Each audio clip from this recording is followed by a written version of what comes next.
Assalamualaikum warahmatullahi wabarakatuh. Perkenalkan, saya Nur Fitri Nasam, peserta Latsar CPNS Universitas Borneo Tarakan, Angkatan 10.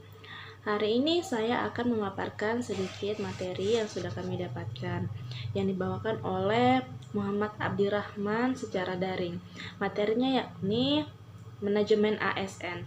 Manajemen ASN adalah pengelolaan ASN untuk menghasilkan pegawai ASN yang profesional, memiliki nilai-nilai dasar, etika profesi, bebas dari intervensi publik, bersih dari praktik korupsi, kolusi, dan nepotisme. Jadi, manajemen ASN ini lebih menekankan kepada pengaturan profesi pegawai ASN agar tercipta suatu sumber daya manusia, yakni aparatur sipil negara yang unggul selaras dengan perkembangan zaman. ASN menurut Undang-Undang Nomor 5 Tahun 2014 itu ada dua, yakni PNS atau Pegawai Negeri Sipil dan P3K atau Pegawai Pemerintah dengan Perjanjian Kerja. Fungsi ASN itu ada tiga. Yang pertama, pelaksana kebijakan publik, pelayanan publik, dan perekat dan pemersatu bangsa. Peran ASN. Peran ASN ini ada tiga, yakni perencana, pelaksana, dan pengawas penyelenggaraan tugas umum pemerintahan dan pembangunan nasional melalui pelaksanaan kebijakan dan pelayanan publik yang profesional, bebas dari intervensi politik, serta bersih dari KKN. Sebagai seorang ASN, mereka juga mendapatkan hak dan kewajiban.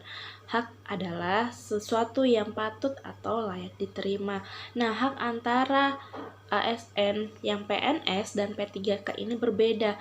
Yang PNS, hak-haknya adalah mendapatkan gaji tunjangan, fasilitas, cuti, jaminan pensiun dan jaminan hari tua, perlindungan dan pengembangan kompetensi. Sedangkan pegawai PPK itu tidak mendapatkan fasilitas dan jaminan pensiun serta jaminan hari tua. Jadi ada perbedaan ya antara hak PNS dan hak PPK. Selain hak yang saya sudah sebutkan tadi, ASN ini juga mempunyai hak-hak yang lain sesuai yang tercantum pada pasal 92 Undang-Undang ASN. Jadi, mereka juga berhak mendapatkan jaminan kesehatan, jaminan kecelakaan kerja, jaminan kematian, dan bantuan hukum. Itu tadi tentang hak ASN. Selanjutnya saya akan memaparkan mengenai kewajiban ASN. Kewajiban adalah suatu beban atau tanggungan yang bersifat kontraktual. Dengan kata lain, kewajiban merupakan sesuatu yang sepatutnya kita berikan. Nah, sebagai ASN, kita mempunyai kewajiban-kewajiban, misalnya setia dan taat pada Pancasila, Undang-Undang Dasar Negara Republik Indonesia 1945, NKRI, dan pemerintah yang sah. Kita juga wajib untuk menjaga persatuan dan kesatuan bangsa, melaksanakan kebijakan yang dirumuskan pejabat pemerintah yang berwenang, wajib untuk menataati ketentuan peraturan perundang-undangan, dan lain-lain, masih banyak. Nah, ASN ini sebagai suatu profesi maka memiliki juga kode etik profesi. Nah, kode etik profesi ini bertujuan untuk menjaga martabat dan kehormatan ASN. Kode etik dan kode perilaku yang diatur dalam Undang-Undang ASN ini menjadi acuan bagi para ASN dalam menyelenggarakan birokrasi pemerintah. Dalam suatu manajemen ASN dikenal juga sistem merit. Sistem merit merupakan kebijakan dan manajemen ASN yang berdasarkan pada kualifikasi, kompetensi, dan kinerja secara adil dan wajar dengan tanpa membedakan latar belakang, politik, ras, warna kulit, agama, asal-usul, dan lain sebagainya.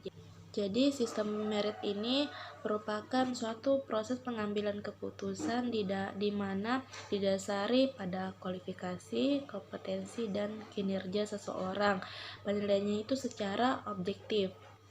Contoh sistem merit yang dilakukan di Indonesia, terutama di UBT, yakni pada saat perekrutan CPNS. Perekrutan CPNS ini terbuka secara umum dan diumumkan jauh-jauh hari sebelumnya, serta proses pendaftaran hingga pada proses pengumuman hasil itu dilakukan secara transparansi menggunakan sistem merit.